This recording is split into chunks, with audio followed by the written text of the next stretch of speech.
Nous avons fait le choix de mêler sciences de l'ingénieur et sport par passion et par intérêt d'améliorer l'explosivité, une qualité devenue essentielle dans les sports collectifs et individuels.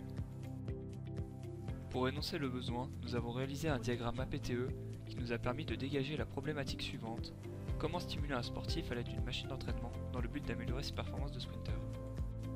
Puis, un diagramme des interacteurs ainsi que la réalisation d'un cahier des charges nous a amené à partir sur un système de treuil avec un mobile piloté par un moteur qui servira de lièvre au coureur.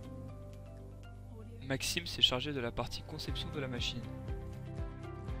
Nous avons modélisé le système sur SolidWorks pour avoir un aperçu visuel global de l'ensemble constitué des rails, du mobile et du témoin. Puis le logiciel dynamique GeoGebra nous a permis de réaliser une étude statique du mobile et de s'assurer de sa stabilité. Le rendu final de la machine est le suivant. Guillaume s'est lui chargé de la partie mécanique de notre projet. Nous avons fait le choix d'un moteur à courant continu et effectué des calculs de dimensionnement de celui-ci grâce à GeoGebra. En conclusion, nous avons choisi un moteur avec un coût nominal relativement faible et une vitesse de rotation élevée. Après des expérimentations permettant de connaître l'inductance et la résistance interne du moteur, nous avons modélisé celui-ci sur MapleSim pour permettre de valider le choix du moteur par rapport à nos exigences de vitesse linéaire en sortie. Anthony a travaillé sur la partie programmation de notre système.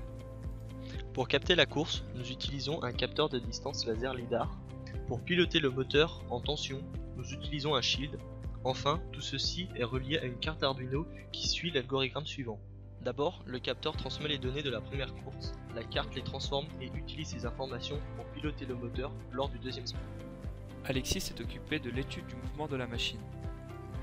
Après une expérimentation consistant à filmer la course d'acquisition du coureur, puis celle de sa course contre le mobile, je me suis servi de Lattice Pro pour tracer la courbe de la vitesse en fonction du temps du coureur et du mobile. Ces courbes permettent de quantifier les écarts. En effet, la première course est modélisée par la courbe bleue et la deuxième par la courbe rouge. On voit bien qu'il y a amélioration de la performance lorsque le coureur court contre le mobile, modélisé par la courbe verte. Pour conclure, voici une démonstration du fonctionnement de notre système. Le sportif attend que le voyant passe au vert avant de commencer sa première course, celle d'acquisition. Le capteur de distance capte les données de la course, puis la carte Arduino les transforme afin de créer le profil de course amélioré du coureur avec une vitesse augmentée de 10%.